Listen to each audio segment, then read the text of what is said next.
All right. Well, thank you guys so much for coming. And thank you to Tony and Kelly for coming from Make Noise. We're in for a treat tonight on the Rene 2 first look. We're passing around the sign-up sheet for the Teleplexer and other things raffle, so please fill that out. At the end, we'll do a drawing for that. And let's see. Other than that, Rene 2. Tony, thank you.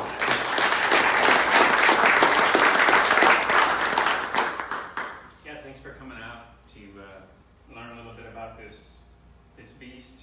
So yeah, this is the Rene 2. You can see it up there on the screen, and already some of you might notice that there's this whole other side of LEDs here. And yeah, we still have the knobs illuminated as they were, but maybe still some of you have noticed that there's actually three different dots moving about the grid of 16 knobs. Perhaps that gives you some clues. The R2, the Rene 2, is still a Cartesian sequencer, but when we went to redevelop it, we couldn't leave well enough alone. And I guess I was kind of thinking about the way that modular has changed so much, even in the short time that we've been involved in it, and how people are more and more open to more and more mysterious and complex devices. And the original Rene was obviously very mysterious when it first came out. A lot of people were intrigued by it and jumped right in. A lot of other people were completely disillusioned by it. It just didn't make any sense. And today, I mean, it is more, I guess, openly accepted. It's something that everybody kind of talks about, which is awesome. So we decided to run a curveball in and add some things that make the Rene, I guess, again, mysterious, at least to us. And so some of those things were the Z-axis, and I programmed some states so that I could show you that a little bit. And I'll start with, I'm just using one channel here, the X-axis, and I can change through a lot of different variations on that sequence that I programmed for the X-axis.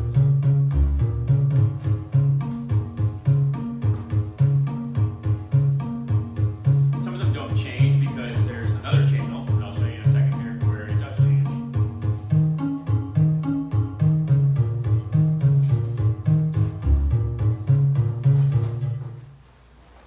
And the other channel is the Cartesian channel. So you're hearing right now the X channel, and here's the Cartesian channel.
Z-axis being played manually.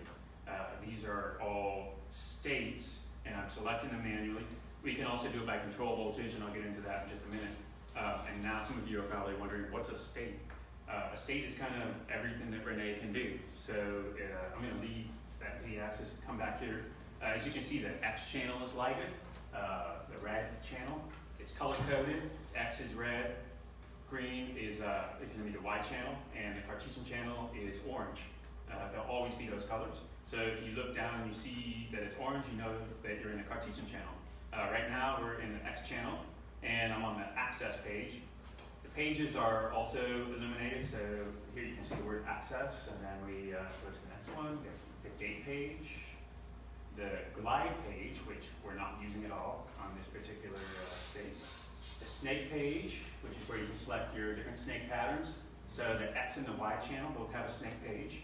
The Cartesian channel does not because it's Cartesian. And then we have the fun page, and finally the quantizer page. One kind of fun thing on the quantizer page is it flashes whatever note is currently active. So you can kind of see there, it's flashing between C and A. And if we go over to the Cartesian page, we see a little more, well, actually you don't really see much more action. It's octaves and fifths. So all of this is stored in a state. All of your access programming for the X channel, the Y channel, and the Cartesian channel are all stored in a state. The other thing that's stored is all of your note settings, your CD settings for the CD programming grid. So on this particular one, I actually started with a grid of notes for the Cartesian channel, and then I used this fun little functionality we have here, scan, and I went over to the X channel and I scanned those note settings into the X channel so I could have kind of the same group of notes to work from for both the X and Y channel. And the reason I do that is because it makes it easier, because I'm using all the same notes for both channels, and I'm not a music theory genius, so I don't know a lot about how to arrange notes in a way that's pleasing. So for me, if I'm using the same notes for both channels, I'm less likely to make a poor choice. And so that's why I did the scan trick there. But you can do the scan trick for all sorts of reasons. You might do the scan trick because you want to copy the notes that you selected for the X channel to the Y channel, and then use the Y channel as a modulation source. Instead of a source of pitch and gate, you could use it as a modulation source. I'm not using the Y channel at all in that patch that you just heard. I'm just using the X and Cartesian channel. So all of that is your state programming. Every programming page, everything you do with the knobs is all stored in a state, and you can store up to 64 states, and then you can modulate through them either manually, as I was doing, or you could use a clock or a random voltage to step through the different states. And we have here the Z mod input, that's for your gates, for your clocks, and the ZCD input, that's where you patch your random voltage or your function generator or another sequencer, such as a Rene 1. So you can use that to step through. It's almost like sequencing the sequencer. I look at it, although that is a good way of explaining it, I always think about it more like a wavetable, because the way that it can go through the different states is actually very similar to that. There's another way you can go through the states where it resets each time you change a state, starts from the beginning. So if you go from state 1 to state 2, you're always starting from the beginning of state 2. So wherever the first enabled state location is, it goes there and starts. So every time you play through it, it sounds exactly the same. But if you turn that Z reset option off, as I have, you can, depending on how you're traversing through those different states, you can get a lot of variations on it. It can be pretty complex sounding. So right now I'm going to use something called, so I should back up a second. You might have also heard some timing changes in there as well, and that's because I have the tempi following. So if you look here, it's green. That means that it's set to follow. So it's following the R2, which here on the bus setting is red, which is lead. So the R2, the Rene, is leading the tempi. So every time you change at the Rene, you'll see a flash here, and you might see some change in what's happening on these channels here. So if we go from here, state 3 to state 4, you'll see there's a change right here. It's just something that I stored last weekend before I came up here. So these two can sort of talk to each other now. Well, I guess really Rene can talk to the tempi. Tempi just listens to Rene if you have it set to do so. And so what's really great about that is that you can not only have really dramatic changes in how you're using the clocks coming into the Rene and what your note selection is and all of that, but you can also have really dramatic timing changes that are tied to that, so that when one changes, the other changes, and it kind of makes it a pretty nice combination. So what I can also do though, I was doing manual changing of states, so I was manually modulating the z-axis, but you can also do it with a clock or gate or random voltage, and so I can patch here to the Z-mod input, and then I can go to one of my unused channels on the tempi. And here's the thing, I've already programmed 16 of these states, right?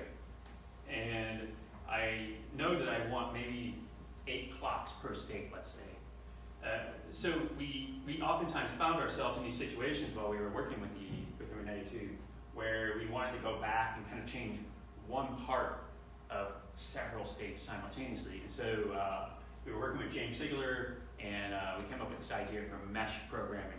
It's sort of like push programming. It's like you take one bit of programming information, you kind of push it through to all these different states that you've selected. We call it mesh programming because we were thinking of it like a mesh. So if you had a sheet of paper or cloth or something, and there was, wherever you put holes in it, you know, wherever it was meshed, the data could push through there to what was on the other side. And so I'm going to come here to the mesh page, go to bank 2, and I'm going to set up to mesh all 16. So that means whatever I do right now on either the tempi or the Rene is sent out to all 16 states in bank 2. Anything I don't touch stays as it was. So if all 16 of those states have different access settings and I don't make any changes to access, it'll still be different on all 16 states. But what I'm going to do right here is I'm going to take, and I'm going to use one of my unused tempi channels to program a divide by 8, and then I'm going to patch that into the mod input, the Z mod input, so I can, every 8 clock cycles, go to a new state. And then that basically makes my patch aleatoric, so that I don't have to play the state page anymore. So I'll come here and go. Now I've got a divide by 8. I could do something freakier, like a divide by like 9 or something like that. That would create more variations. Okay, try that in a second. So patch that here. And then I'm going to turn on, I have Z on. So what that means is that the Z-axis is always, active. So even while I'm programming on the access page, it's changing states. So you could be programming multiple states simultaneously. All right, so we'll come back here and we'll go to the access page.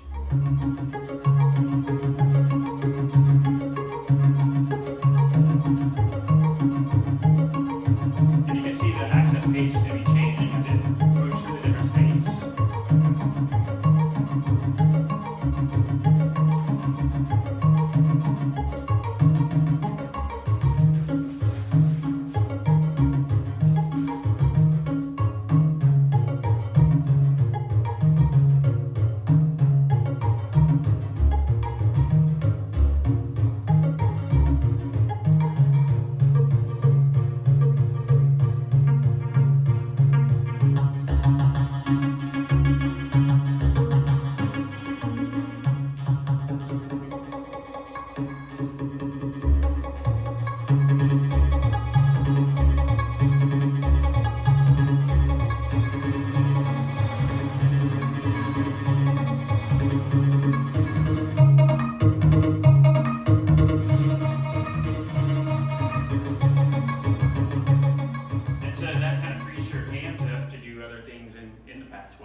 Sort of create these larger sequences from your smaller sequences. So that's why the Z-axis really, it really is a powerful, it's simple but powerful. It's the same, you're just creating the same programming for each state contains the same elements, but they can all be different. And so as you traverse through them, it can be quite complex, the results. So that's the Z-axis. And then the 3-channel nature is sort of, it's being made use of in these right now. Like I said, I'm using the X channel for one voice and the Cartesian channel for another. And some people have asked how they're connected. And the X channel is driven by the X clock. I can give you an idea of what that sounds like here.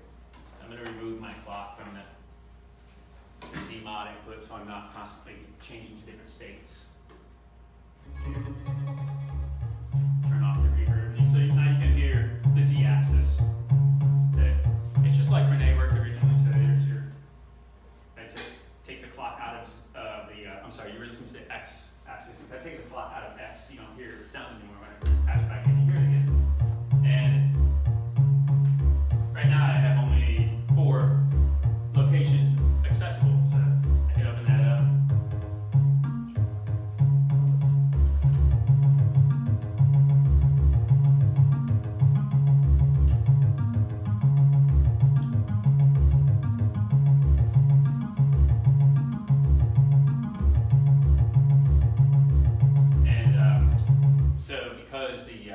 The X and the Y axis are both snake channels. We have a snake page where we can select from 16 different snake patterns. And I'll go back and turn on access on these.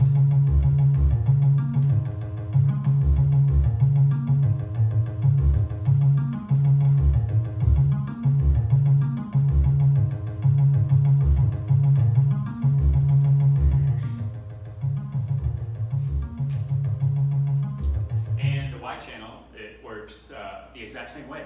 You have you have the access page, gate page, glide page, snake, fun, and quantizer page, and it also has its own set of CD programming values.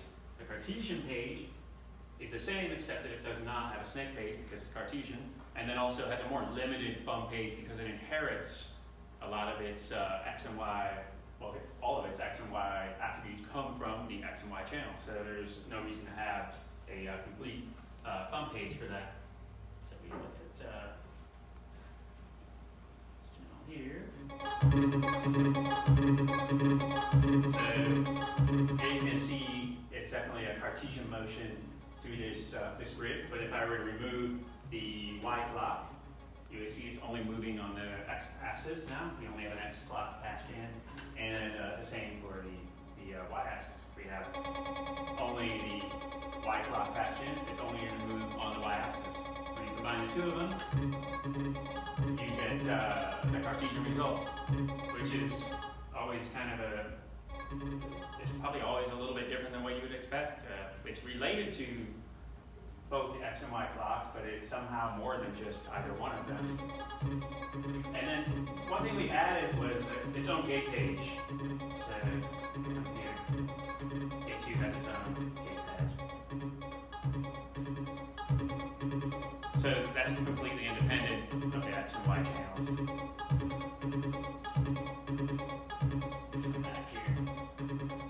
And we added a few other things because as we were developing this, we started getting ourselves into situations where we felt like we needed certain things like revert. So that basically puts it back to whatever your last chord was, which is a handy thing so that you could. We wanted to give people. So one of the things we noticed with when you start creating presets, which is the word I don't like to use, but we call them states, is that people start to sort of feel like they're precious. They don't want to mess them up or whatever. So we wanted to give people ways that they could interact with them, but not feel like they were going to be changing them destructively. And so the revert is kind of one of those ways that we did it. And there's a few other things. There's also a latch page that kind of is top level, so it's on top of all the presets. So you can be stepping through all the states, and then you can be latching on top of those. So it's completely non-destructive as well, because we didn't want people to feel like once they came up with these states, they had to kind of let them be what they were going to be forever and ever. And so that kind of, we go back to the Cartesian page, and I can select just 2 or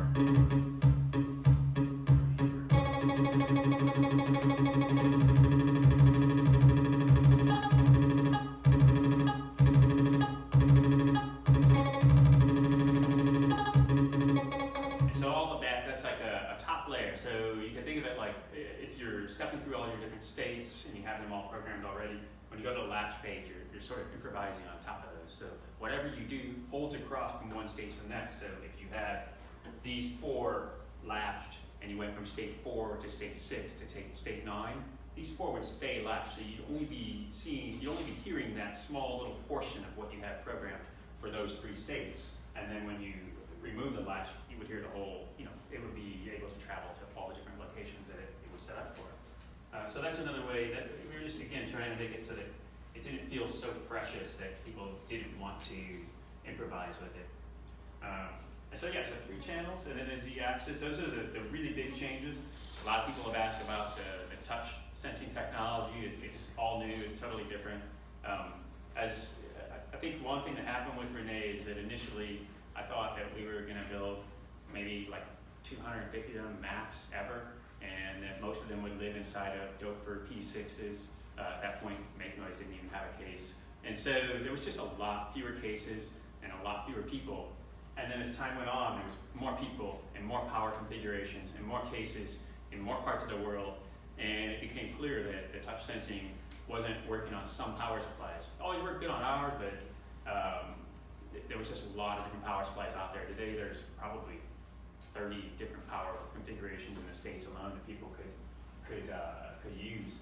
And so when we developed this, we were starting fresh, and so I bought a ton of different power supplies, and we were constantly testing it on all these different power supplies and making sure that it was working well. It's the most common ones we tested really deeply, so like Tip Top, IntelliGel, Dopefer obviously, 4MS, Archeria we tested, Pittsburgh.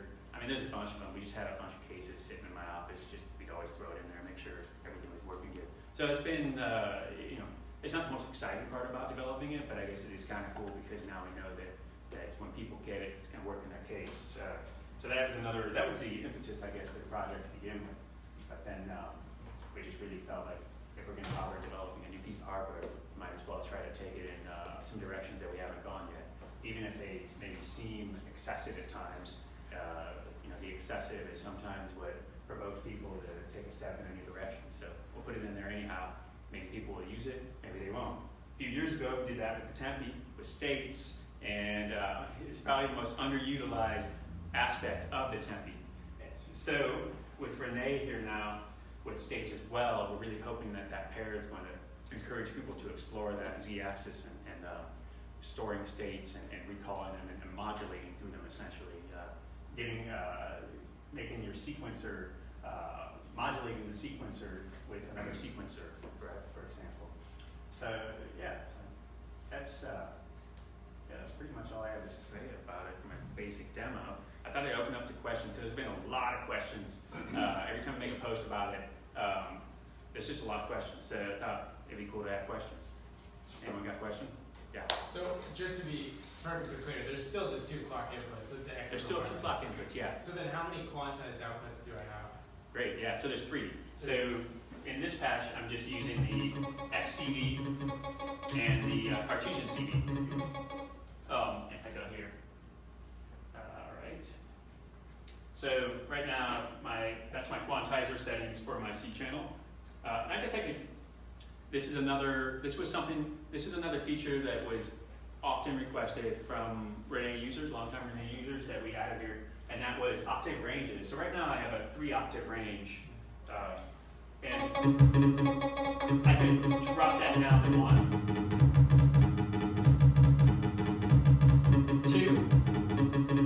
2, or I can bump it up to 4.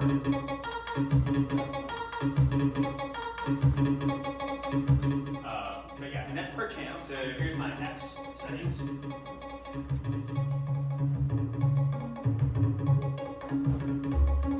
So you can hear that 4-octave range. 1.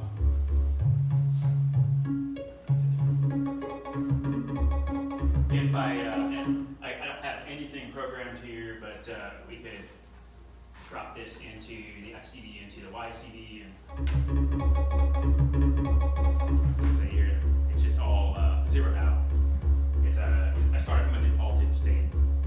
One kind of fun thing that we can do though, and again, these knobs are probably been bumped around because this was in my backpack, but actually I should explain that real quick. So the way that the knobs work is really changes until you touch it. So right now we haven't touched any of these, so they're all on what they were last stored as, which was 0. But if I take and I turn up location 3, you hear the like location 4.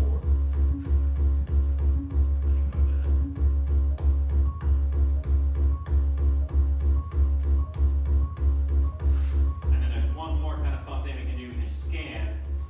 That's really useful for transferring a sequence from one channel to the next. I talked about how I had done that when I started, just so I had the same notes in both channels. And this is also where you're going to see some fun LEDs. If you push the scan button, it'll take whatever's on the knobs and read them in, even though you haven't touched them. And so now we have an instant sequence here. And I can limit that a bit by removing some of my notes. And I can kind of see what notes are mostly being used. Wherever the quantizer is, it's flashing to indicate. So I can get rid of this E flat here.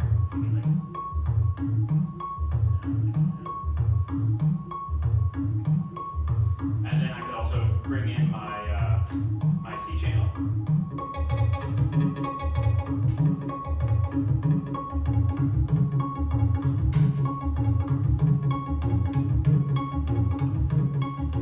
And so it sounds like the knobs weren't bumped around that much in my backpack, but I like it a little bit. Yeah, so that's the Y channel. We can bump that back and use the, well, I guess that's kind of interesting. So we're using the X gate output, but the Y is CD output. So that's why you're getting those sort of, those trills. So it's like there's 4 notes, but each one has 4 notes, 4 events, but each one has 4 notes inside of it. So we can move that gate over here and hear the X, the Y gate channel.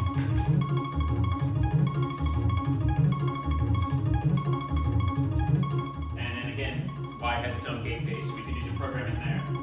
And again, I want to point out here, what's really great is that you can see the sequencer action always on the left, and the programming always on the right. So you're always seeing what you're programming, and you're always seeing where the sequencer is.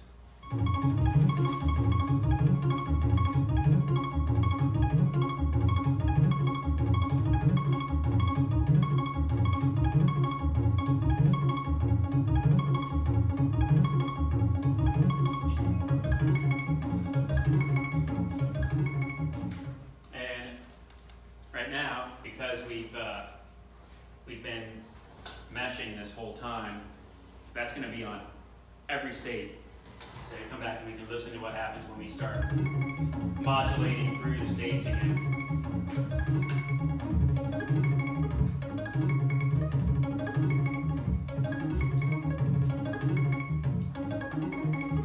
And because I have tapped a lot faster, all the states also have that faster tempo, so we can slow that down a little bit. And I'll do 5 by 5 on that.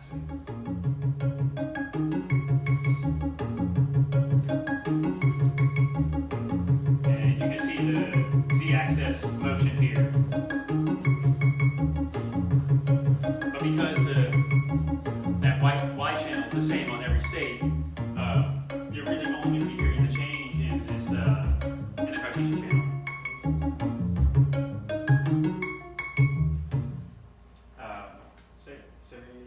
Back to questions. Okay, so 3, definitely 3 CD outs, each with their own quantizer, and each with their own access, gate, glide, fun, and quantizer programming pages. So if you wanted to program a state, let's say, I don't know, state 1, 2, 3, 4, let's say 40, is there a shortcut to get to that 40, or you have to? Oh, state 40, yeah. Well, this is one of the reasons I set it up with 16 at a time is because that's how the grid already worked out like that. But also, I found that when you're modulating, especially with an external control voltage, 16 was the easiest to manage. Now, you can actually use all 64 at once if you like. So if you go here to the bank page and you turn on the other 4 banks, you could modulate through 1 through 64. If you only want to use, for example, as I was, bank 2, you could do that. That's what I was doing. If you want to go to state 40, you could just come here. Where it's orange, that's your currently selected bank, and where it is that's your currently selected state. So you could just, well, it's still modulating through them, but you could just go to the state manually like that, yeah. So you're not thinking hexadecimal. I don't know, I don't think so. It's just 4 banks of 16, yeah. Okay. Yeah, so 1 through 16 and bank 1, 17 and so on, it's just, yeah. And really, honestly, 16 states is, again, I look forward to the point where people are like, well, I use 48 at a time. But for me, right now, 16, that's a lot. And we've been developing this thing for 2 years, so initially I never found myself using more than 3 or 4, and only in maybe the last 4 or 5 months have I actually been able to use 16 states at once. So the idea that somebody would use all 64 simultaneously, that's cool. None of us have done it yet, so we look forward to seeing someone do that. I'm sure someone will, and especially with things like mesh and with the multi-pasting and being able to paste across banks and stuff, it should be pretty doable to create that many variations on a theme. Another question on the state. Sure. You mentioned that tempi always follows. It doesn't have to, but I have it set so it's following. So could you use the tempi state? Yeah, so guide for- if you go to, it's like the glove page here, and if you push this button here, it goes blue. Yep. It's free, and if you push it here, it's green and it's following. Okay. And then on the R2, on the Rene, it's the bus button here. It's green is also follow, so a Rene can follow another Rene. Off is just free, so it's not paying any attention to the bus, and it's also not transmitting any information on the bus. And then red, it's leading, so it's telling a few different things. It can tell the tempi what state to go to. It can tell the tempi to store. So, and that was another thing. You know, we had these points where we were working on, well, we were beta testing, but maybe also trying to make a little music for fun. And you would store on the Rene, but you would forget to store on the tempi, and we're like, you have to send a message that just tells tempi to store too, so that you only have to do it once. And then there's also this fantastic revert, and the tempi will respond to that as well. So if I revert, it puts the last stored programming on tempi back up as well. And then finally there's this default button that's just there so that you can start from sort of a blank slate. Or if you get yourself into trouble, as people often have over the years with Rene, and right now we have this video that we send to them and say, oh, well, you know, do all the steps in this video and your Rene will work again. And probably 49 times out of 50, that's what it is. They just had some strange setting that was making it do this strange thing and they didn't know why. They put it all back to the defaults and it's, you know, chugging along again. So that's what the default button does. It just kind of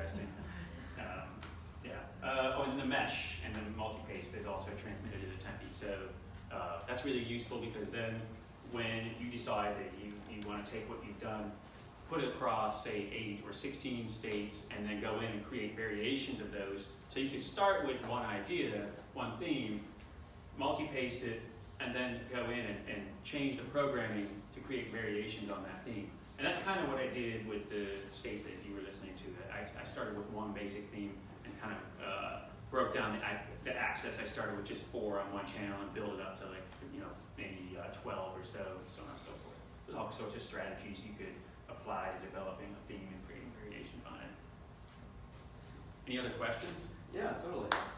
So mine's about the X mod and the Y mod. In the original unit, there were kind of 2 uses for that. One was to turn on the glide, and the other one was to interact with the logic functions. I assume the glide is now dedicated to that page. However, per the logic and the mods in general, has that been expanded, or is the same functionality available with like the opposing clock and the gate and all that? A lot of what, I mean, some of what we did was us trying to make it, I guess, expand it and push it into a new dimension and make it mysterious for people again.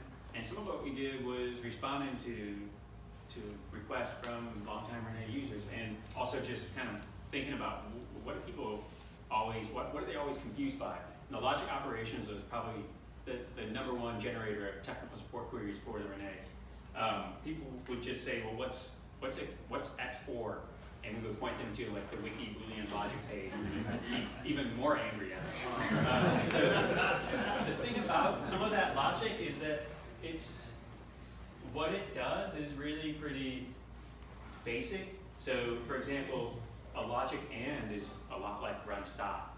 So, and for example, on the pressure points range combination, that's how we do run stop. It's like a circuit for a logic AND.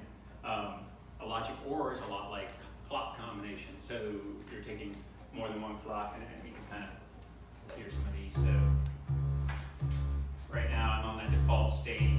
I'm on the Y channel, and so the first option is reset, which is in the original one, and that works like an analog sequencer reset. It resets. The way it's a little different, I guess, is that it mines the access settings as the original Rene did, so it resets to the first location that's accessible. Then the dot clock is sort of like the logic OR operation on the original Rene, and we can sort of hear how that works. Right now, I'm patching this channel 5 from the Tempe into the Y mod, and because we're on the default state, all the clocks are 1 to 1, and it's not going to sound too much different. But if I go, and first I'm going to actually set this to be all triggers. And I'm going to take my mod input, and I'm going to add in, I'm going to make it, say, multiply it by 3.5. So.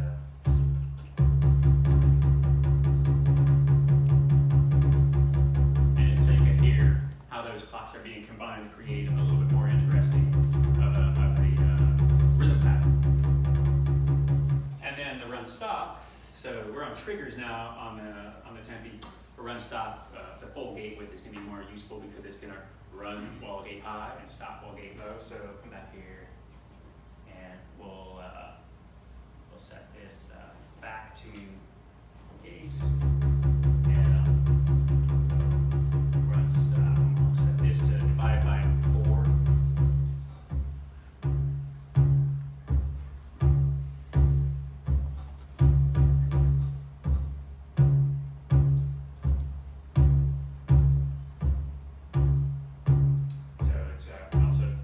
Also hearing a little bit of that C channel. So you can hear like when the clock's high, it's running. When the clock's low, it's stopping, and that's essentially the same thing as the Rene AND functionality. Got rid of exclusive OR.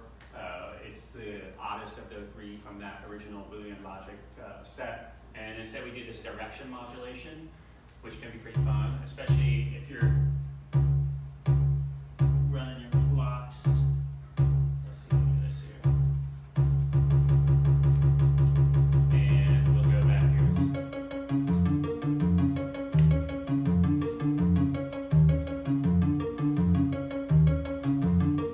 And so I'm just using one clock to decide the direction. Clock high goes forward, clock low, it goes backwards. And you could use, also you could use control voltages as well if you were to attenuate them. Have it set so that anything over about 1.5 volts or so is going to go one direction, and below that can go another direction. So that's kind of a fun use for a hack, if you will. So yeah, so these two are very similar to AND and OR. You just name them differently so that hopefully musicians will not be so confused by them.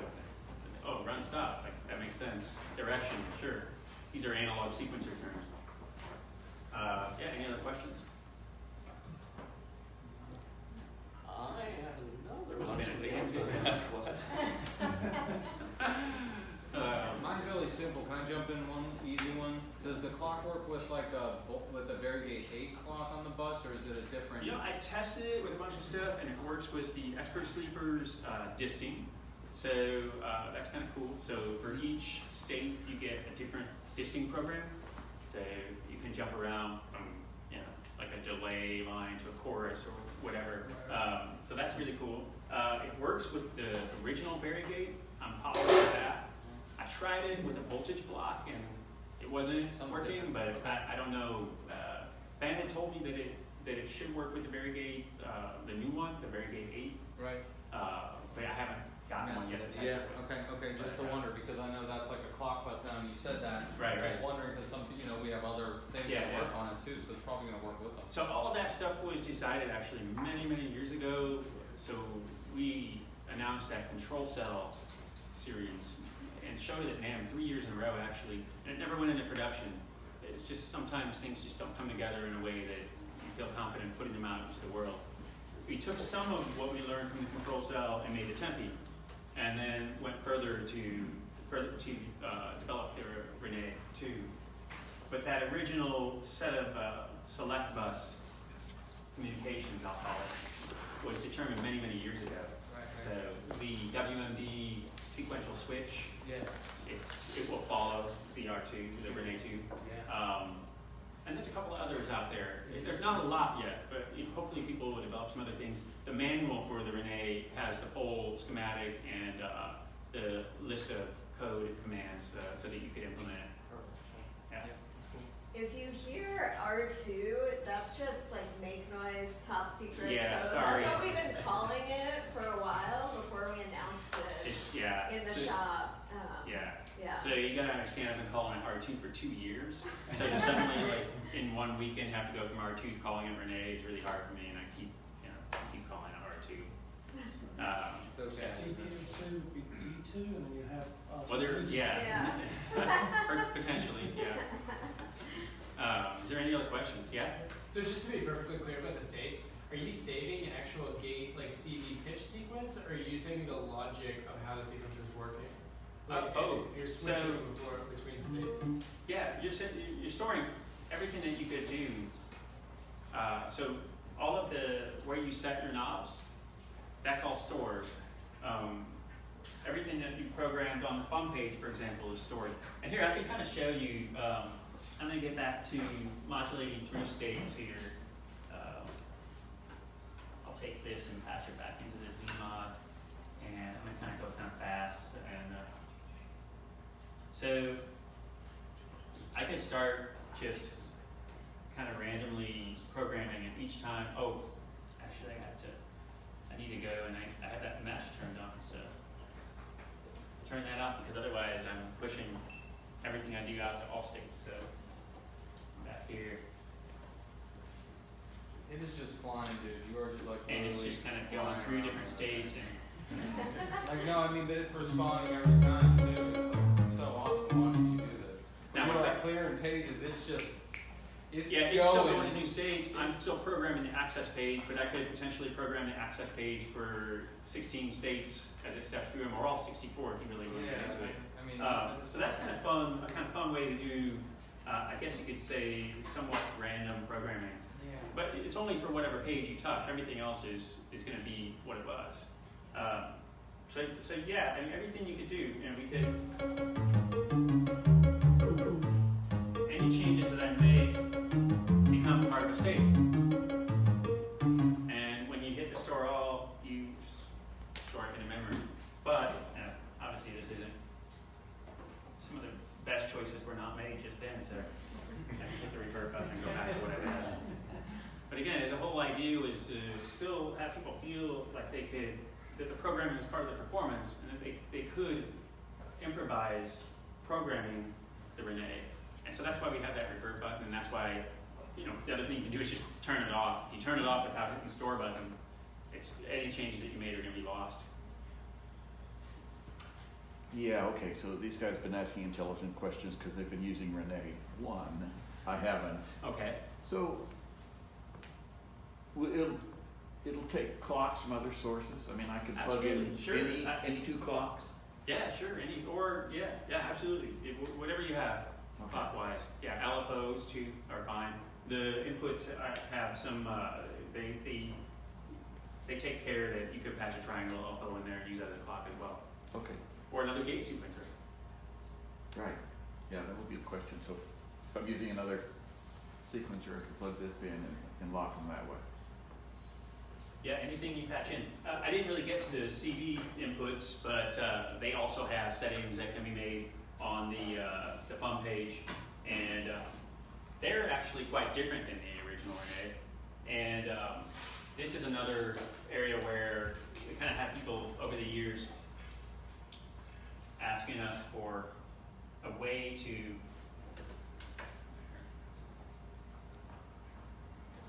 they wanted a way to just patch an external signal so they could transpose sequences. Right. Music theory nerds, that's why we called it add and not transpose, because technically speaking, you're not transposing. This is the thing I have to deal with because some of the guys that I work with, because they're music theory nerds, oh, actually, that's not technically transposition. So we call it add, but the effect is very similar. So when you turn on add,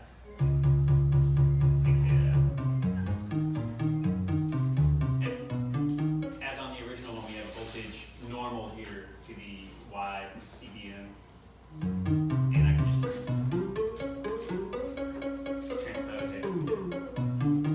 It's still limited by your quantizer setting, so if we go all 4 octaves, and that can be really fun if you patch. I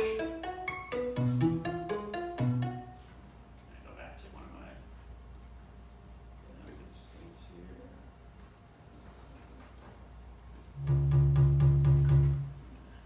Patch this back into X. I'm going to move over to the X channel since I already have a sequence programmed on that. And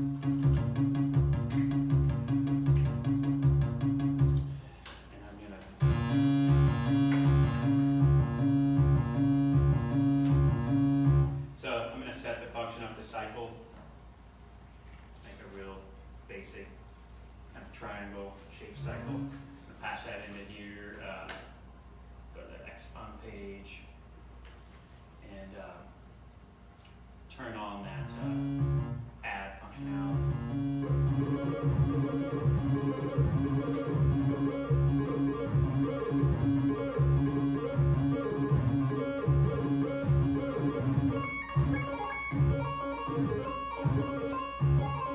That's pretty crazy because obviously my function is not related tempo-wise at all to what I'm doing with the tempi.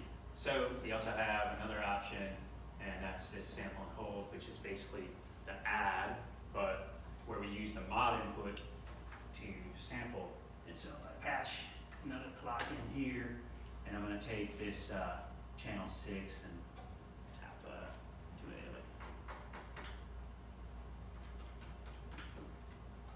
Get some trills done.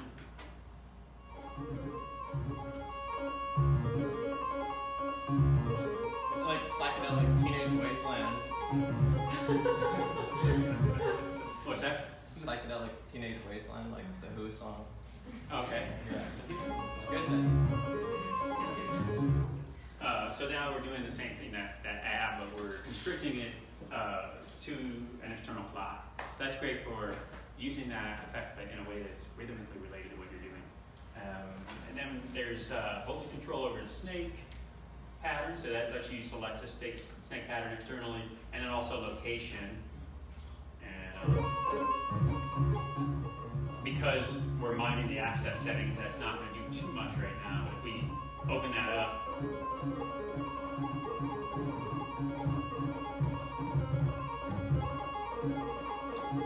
and that's also available that was on the original Rene. Another question? Yes, some of the pages are pretty intuitive. You say these words and we assume we know what you're talking about. What's the fun page? What's on that? Fun. Fun. That's where we just were, so the fun page is where we kind of hid, so originally that was short for functions because they were logic functions. Now we just call it fun page because it's where the fun begins. It's actually where the confusion begins for a lot of people, so we're kind of trying to put a positive spin on it. It's like, oh, are you in the fun page? There's nothing but fun there. But the fun page is kind of like an options page. So we've got we got 3 rows of options in use. So we have the fun.op, those are the options for seek sleep. That's from the original Rene, and kind of beyond this little chat here. Trigger versus gate follower. So that's a really great thing because if you have modules that like to see short triggers, you can conform all of your gates to short triggers. If you have it turned off, it's just a gate follower, so what you put in is what you get out. So if you're modulating pulse width on the way in, you're going to get modulated pulse width gates on the way out. And then finally there's that scan button that I talked about where it just reads all of the pots into the current channel. And that's useful for example, transferring a bunch of note values from one channel to the other, or if you just want to set all the pots randomly, hit scan and see where you land. So it's that's that top row. The second row is what we talked about earlier with someone had asked about where's the Boolean logic functions. Some of them are still here, we just named them more intuitively. That's using the mod inputs. Those are external clocks or gates, and you can use them to reset your sequence. That's classic analog sequencer behavior. Dot clock is like adding a secondary clock into your sequence. So you could have, or a gate sequence, you could have a clock and then intersperse it with a gate sequence. That's great for making more interesting clock patterns. And then the run stop it does what it says. It starts and stops that channel. These are independent per channel, folks. So you could have Y continue to run while X is stopping, for example. Y could go forward while X is going backwards. And then the direction is just changing the direction the sequence runs. The Cartesian channel inherits those axis behaviors. So if the X channel, if you make it stop, then the X axis on the Cartesian channel is going to stop. And you can kind of see that here. We'll set up a run stop. Oh, I guess that's something else I should tell you, that if you have nothing patched to these inputs, you can use them manually. So back here, and it stopped. I had stopped using my gate channel because I had stopped using this. Get that back in the mix.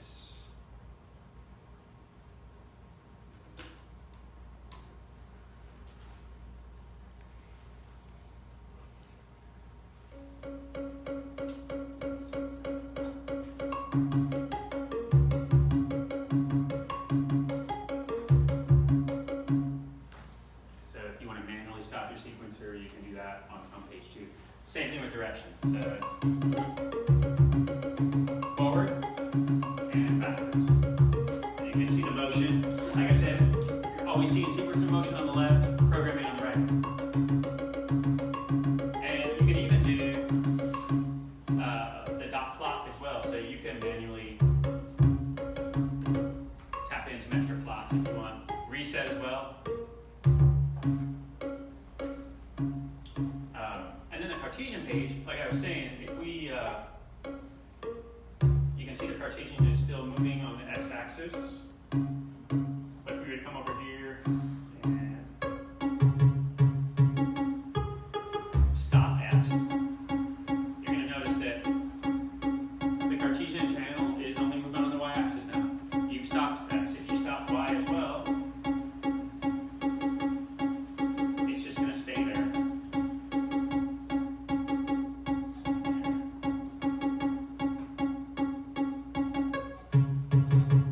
So the Cartesian channel is an interesting one. It can be independently programmed to a degree, but it always inherits certain characteristics from the X and the Y channel. And from my perspective, compositionally speaking, is a great advantage because you're working with something that you've already programmed to a degree. So the channels are inherently related in that way.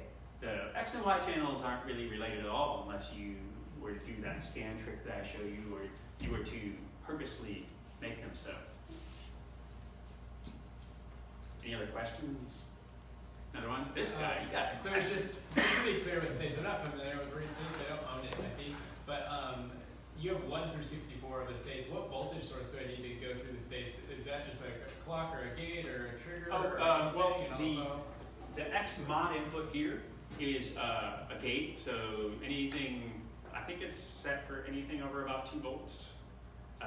So are you going through the states linearly, or are you going through 1? When I step through them, yes. Now, here's the thing. If you were to patch a random voltage, and we can kind of hear what that sounds like here. We'll go back here, we'll revert. So we've got all our states available here. I guess I don't have a random voltage generator here. but you could potentially, well, actually, you could use another channel of the. We'll come back here and we'll do the mesh programming. We'll go to the Y channel, and I'm gonna randomly turn all these knobs. All right. I'm gonna go to the quantizer page. If you have no range selected, it's the maximum resolution. So that's really good for if you're trying to control timbral elements, or maybe like the clock rate of the very clock that is driving your Rene. So it gives you greater resolution. It's it's still, there's a limit to the resolution. It's not analog voltage, but it's not forced into the 12 tones that the other octave ranges will be. So turn that off, and then we could, for example, patch that into the ZCV, and it's going to be changing states based on what my programming is here. So squeeze it probably.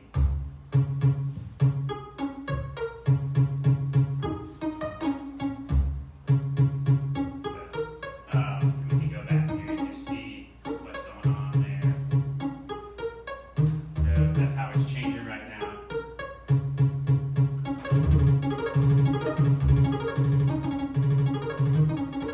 So the Y channel is what's causing that motion through the states. And I mean, keep in mind, I was totally driving blind there. It's not, but I'm just trying to give you an example of how you could non-linearly go through those states. The other thing you could do is you could turn off certain states. So you could set, say, these to be non-accessed, and so it's just going to jump over those now. So theoretically, by thinking, if I had a pressure point, and I was actually trying to get through like state 1 to state 19, back to like state 2, could I do that? Could I actually program that? Yeah. And we can also step through them using the Z mod input. Now that's just going to go through them one after the other, but as enabled. So here you would go 1, 2, you would jump over this one and go to 4. Okay. That makes sense. So yeah, so you could do that as well. I had a quick question about the Snake Sure. page. Yeah. In the original, there wasn't really a page for Snake. It was just a button that you toggled on and off. Mhm. With it being a dedicated page, am I to infer that there's more options, or is it On the state page? no, sorry, on the Snake page. Or is Snake page, yeah. So on the Snake page, it's just another way to, you can manually select from the 16 different states. Oh, okay. So, yeah, so, I I can't hear what that sounded like. I'm gonna turn off that modulation we had going on. And we go here, and we're gonna wanna, we'll use the X channel, and we're gonna wanna turn on all the access. So that's important, so we can see the entire Snake pattern.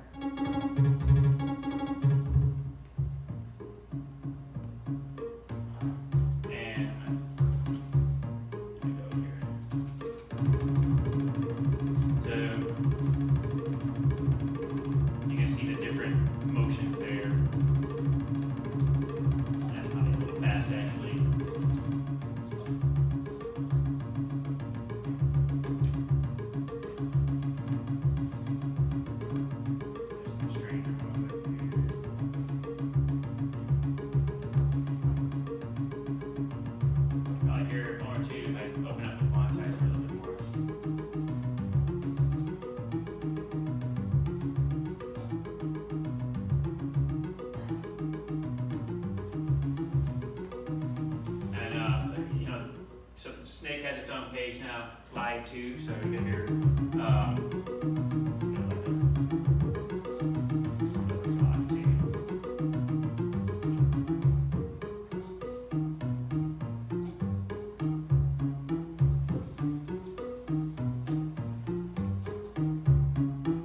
So live is per step,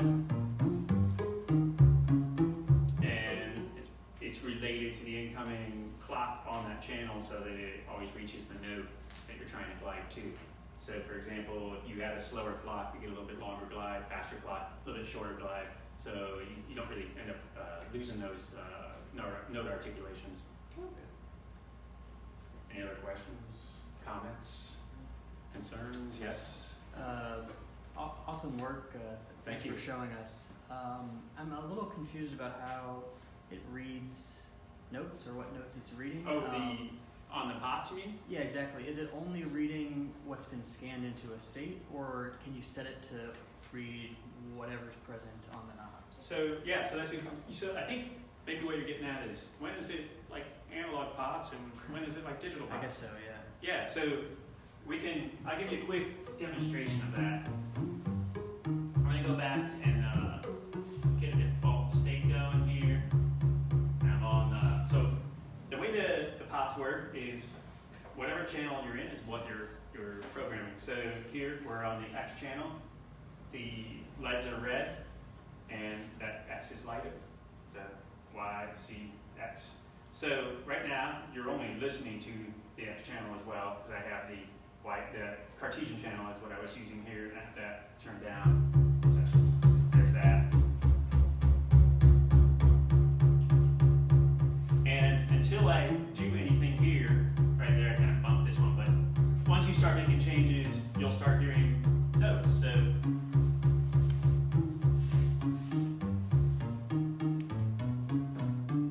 anything that I touch, it reads as a new value. If I don't touch anything, it doesn't read any values. The other way you could do it is that phone page trick where I was scanning the pots. So that's basically like, hey, read all these pots and see where they are. So if we go down here, and I'm actually gonna make this just a little more usable.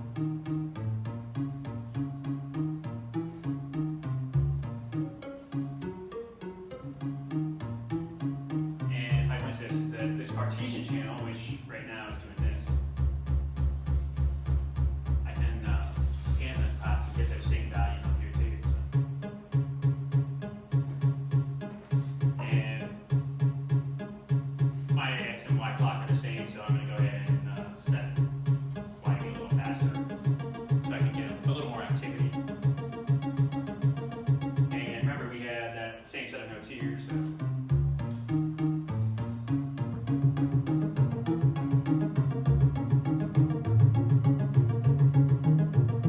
Now, if you're a little smarter, you can go ahead and adjust the pots independently per channel. So maybe you're the kind of person that wants to do that. I could come here and I could, for example, maybe match my quantizer settings and maybe give it a little bit more range. So I went from that 2-octave range that we're using on the X channel to 4-octave range. And maybe I want a few notes to peek out a little bit.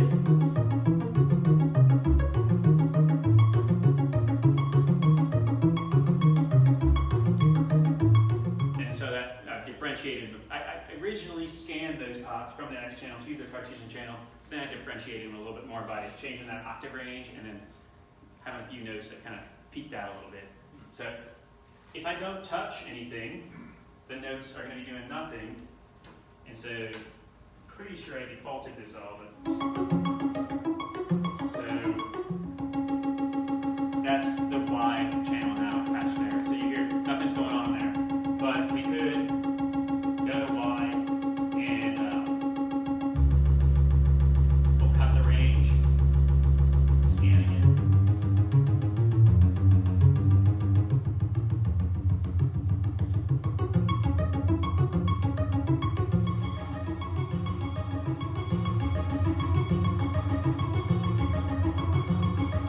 So now we got a Y sequence too. But X is still there, you know, even though I've changed those pots. I go back here, look at that X sequence again. So that's still there too.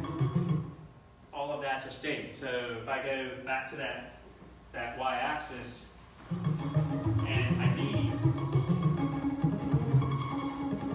what I had there before is there. But when I go back, it's still there.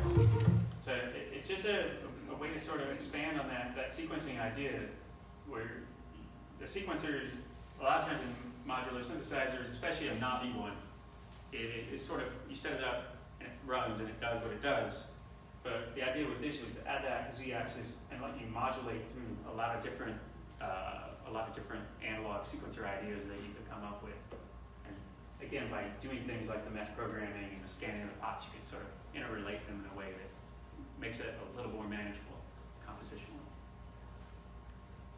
Scan's awesome. That's a cool scan. That's a great idea. Yeah.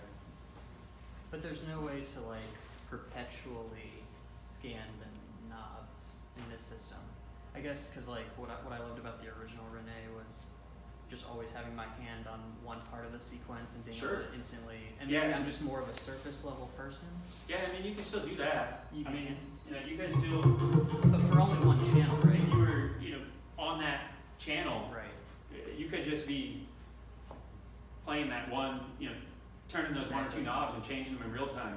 And again, that's kind of why, like, we like the Z-axis a lot, but it's easy to forget that, well, you can still do all the other stuff. If you did just want to sit on this one state, or bounce between two even, right, you could just use these two. And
yeah, I mean, I don't think you'll have any trouble doing that. And you can still do the access in real time.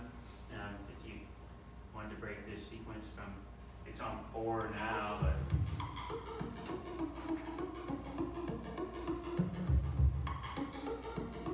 you can take it down like.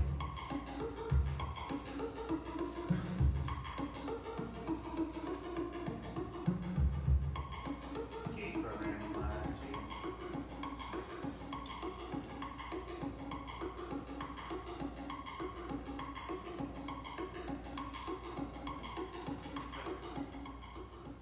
Yeah, I don't know if that answers your question or not. So you can update the knob value of all channels using the mesh system? Yeah, that's Okay, just, that's the functionality I was looking that's like, you're pushing that one change out to all 16 Yeah, states, okay. or 4 or 2, for. Oh, just whatever the you want. states on the one channel, Just whatever you but have, not the 3 different. whatever you have it set to. So if you're here, and right now we have all 16 of bank 2, but you know, we could make it so it was only, like, say, these bottom 4. Okay, cool. Yeah. I don't know, any other questions, or should we get this raffle going? Raffle? Soon enough, yeah, definitely. I mean, for Alright. sure.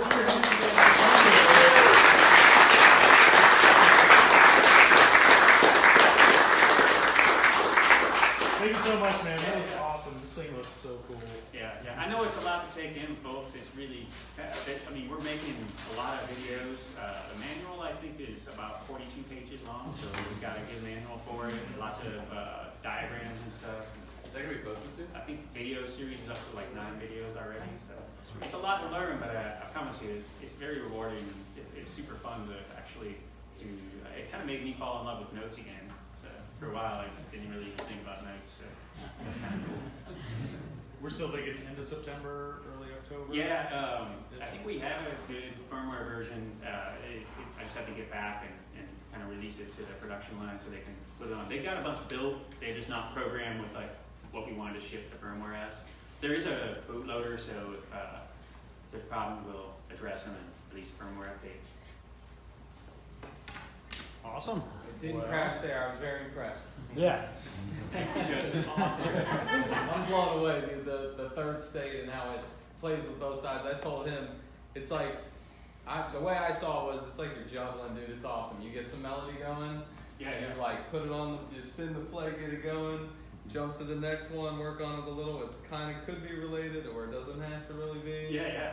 It's a good thought process. It's You nice really space. develop a definite thought process for it. And you don't have to use all 16. You can do, sometimes it's fun to just work with 2 states and toggle between the 2. Yeah. Even that, it really opens things up. Yeah, it's so cool, man. It sounded good. I can't wait. Yeah. I'm ready. Let's do it. All right, cool. Well, I think we're So ready to do 39. this, so I'm gonna hit finish on this guy. Doing it.